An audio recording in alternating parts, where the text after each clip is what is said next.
have stage fright. I've always had stage fright, and not just a little bit. It's a big bit.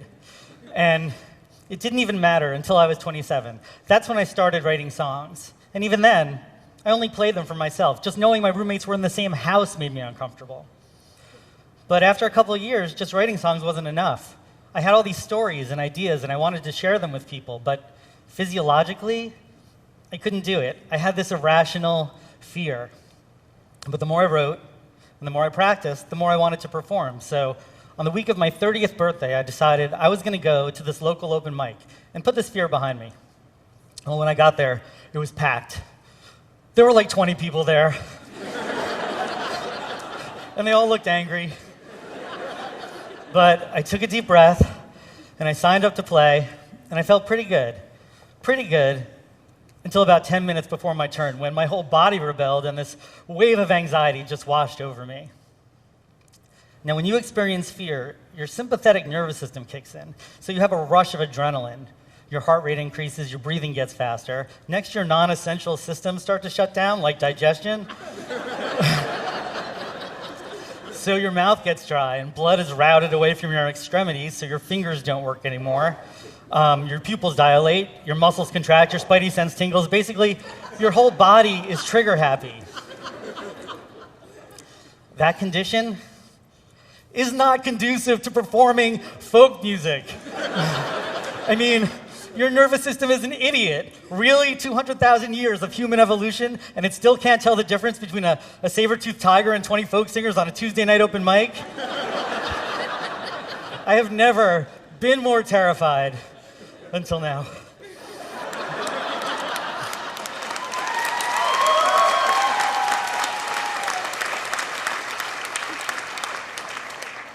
So then it was my turn, and somehow I get myself onto the stage, I start my song, I open my mouth to sing the first line, and this completely horrible vibrato, you know, when your voice wavers, comes streaming out. And this is not the good kind of vibrato like an opera singer has. This is my whole body just convulsing with fear. I mean, it's a nightmare. I'm embarrassed. The audience is clearly uncomfortable. They're focused on my discomfort. It was so bad. But that was my first real experience as a solo singer-songwriter. And something good did happen. I had the tiniest little glimpse of that audience connection that I was hoping for. And I wanted more, but I knew I had to get past this nervousness. That night I promised myself I would go back every week until I wasn't nervous anymore. And I did. I went back every single week. And sure enough, week after week, it didn't get any better. The same thing happened every week. I couldn't shake it. And that's when I had an epiphany. And I remember it really well because I don't have a lot of epiphanies. All I had to do was write a song that exploits my nervousness, that only seems authentic when I have stage fright. And the more nervous I was, the better the song would be. Easy. So I started writing a song about having stage fright. First, fessing up to the problem, the physical manifestations, how I would feel, how the listener might feel, and then accounting for things like my shaky voice, and I knew I would be singing about a half octave higher than normal because I was nervous. By having a song that explained what was happening to me while it was happening, that gave the audience permission to think about it. They didn't have to feel bad for me because I was nervous. They could experience that with me, and we were all one big, happy, nervous, uncomfortable family.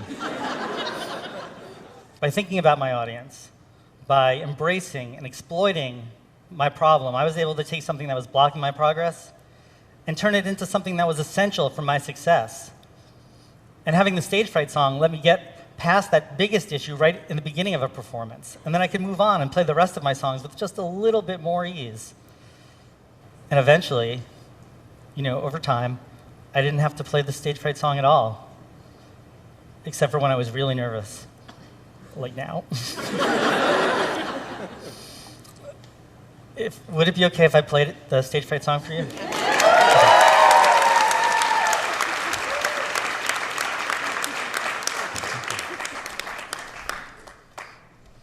Can I have a sip of water?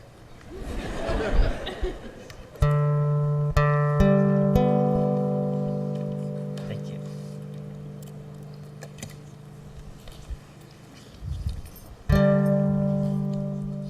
I'm not joking, this stage fright is real. And if I'm up here trembling and singing, well, you'll know how I feel, and the mistake I'd be making, the tremolo caused by my whole body shaking, as you sit there feeling embarrassed for me. Well, you don't have to be, well, maybe just a little bit. And maybe I'll try to imagine you all without clothes, but singing in front of all naked strangers scares me more than anyone knows. Not to discuss this at length, but my body image was never my strength. So frankly, I wish that you all would get dressed. I mean, you're not even really naked. And I'm the one with the problem. And you tell me, don't worry so much, you'll be great. But I'm the one living with me, and I know how I get. Your advice is gentle but late, if not just a bit patronizing. And that sarcastic tone doesn't help me when I sing. But we shouldn't talk about these things right now. Really, I'm up on stage and you're in the crowd. Hi. And I'm not making fun of unnurtured irrational fear. And if I wasn't ready to face this, I sure as hell wouldn't be here. But if I belt one note out clearly, you'll know I'm recovering slowly but surely. And maybe next week I'll set my guitar ringing, my voice clear as water, and everyone's singing. But probably I'll just get up and start grooving, my vocal cords moving at speed slightly faster than sound.